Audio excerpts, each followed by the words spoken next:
Indian घरों में निरमा जैसा नाम कम ही बना पाते हैं।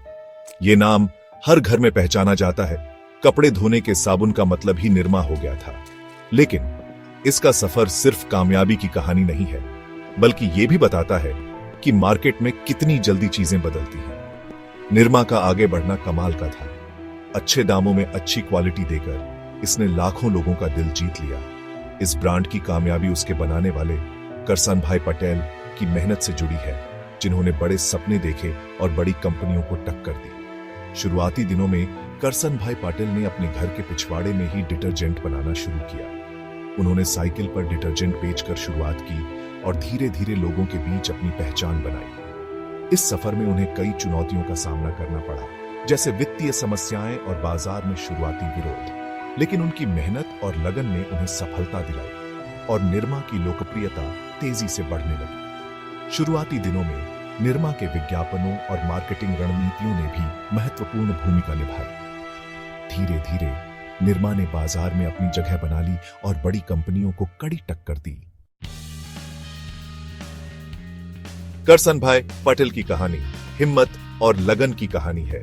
एक साधारण परिवार से आने वाले उन्होंने लैब टेक्नीशियन के तौर पे काम शुरू किया। इसी दौरान उनकी बेटी निरुपामा की मौत हो गई। अपने दुख और बेटी की याद में पटेल ने एक नया सफर शुरू किया। उन्होंने अपने साबुन का नाम निरमा अपनी प्यारी निरुपामा के नाम पर रखा। घर के पीछे शुरू हुआ ये छोटा सा काम जल्द ही इंडियन डिटर्जेंट मार्केट में तहलका मचाने वाला था। पटेल ने अपने घर के पीछे छोटे पैमाने पर डिटर्जेंट बनाने का काम शुरू किया। उन्होंने अपने डिटर्जेंट को डोर टू डोर बेचने का फैसला किया, जिससे उन्हें ग्राहकों की प्रतिक्रिया सीधे मिल सके। पटेल ने सस्ते और प्रभावी विज्ञापन का सहारा लिया, जैसे पोस्टर और फ्लायर्स, ताकि ज्यादा से ज्यादा लोग निरमा के बारे में जान सके।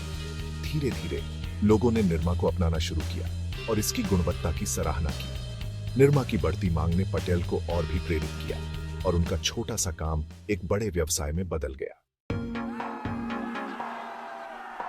निरमा की कामयाबी का राज था इंडियन लोगों को समझना। उस समय में जब बड़े ब्रांड सिर्फ अमीर लोगों के लिए बनाते थे, निरमा ने आम लोगों की जरूरत को समझा। पटेल ने अच्छी क्वालिटी का साबुन कम दामों में दिया। उनका मार्केटिंग भी कमाल का था। निरमा ने अपने मार्केटिंग कैंपेन्स में क्रिएटिविटी और सिंप्लिसिटी का बेहतरीन मेल किया। निरमा गर्ल वाला जिंगल सबको याद हो गया और ये जिंगल इतना पॉपुलर हुआ कि बच्चे बच्चे की जुबान पर चढ़ गया और ब्रांड लोगों के दिलों में बस गया। निरमा का ये जिंगल एक कल्चरल फेनोमेनन बन गया। अच्छी क्वालिटी, कम दाम और जबरदस्त मार्केटिंग ने मिलकर निरमा को इंडियन डिटर्जेंट मार्केट में सबसे आगे कर दिया। उस समय के बड़े ब्रांड्स के बीच निरमा ने अपनी एक अलग पहचान बनाई और एक मजबूत प्रतिस्पर्धा खड़ी की। शुरुआती कामयाबी के बाद निरमा के रास्ते में मुश्किलें भी आईं। नए नए बिजनेस में हाथ डालना, जैसे सोप, शैम्पू और सीमेंट, सही नहीं रहा। इससे कंपनी का ध्यान बंट गया। साथ ही एडवर्टाइजिंग का जमाना बदल रहा था। निरमा का मशहूर जिंगल अब पुराना लगने लगा था। नई जेनरेशन को पसंद नहीं आ रहा था। दूसरी कंपनियां नई चीजें और नए तरीके के एडवर्टाइजमेंट्स ला रही थीं, जिससे निरमा का मार्केट शेयर कम होने लगा। हमारे चैनल को लाइक, शेयर और सब्सक्राइब करें और भी शानदार कहानियों के लिए।